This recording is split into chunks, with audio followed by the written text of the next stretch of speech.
Bonjour et bonsoir à tous et bienvenue pour cette nouvelle vidéo Fish Catcher sur Mick Foley. Aujourd'hui, il se fait appeler par son nom sur son certificat de naissance.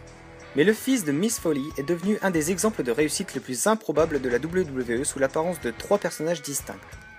L'imprévisible Cactus Jack, le hippie dément connu sous le nom de Dude Love, et le patient mental préféré de tous, Mankind.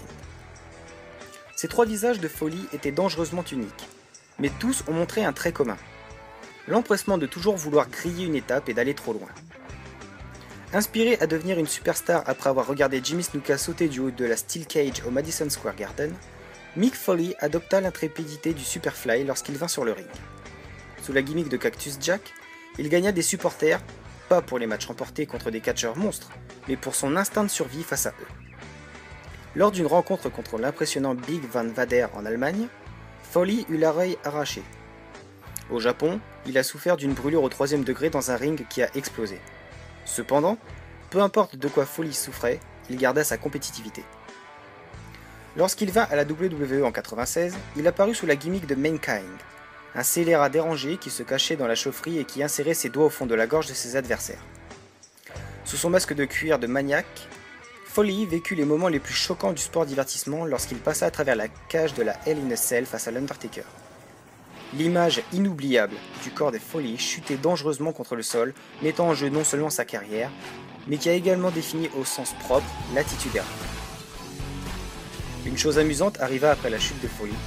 Battu et contusionné après des années de violence, il commença à moins dépendre de son seuil de douleur et plus sur son intelligence, son humour et sa nature étonnante vulnérable. Sa moquerie édentée est devenue un sourire ringard. Son fidèle 2x4 enveloppé dans du fil de fer barbelé a été remplacé par une chaussette nommée Mr. Sucker.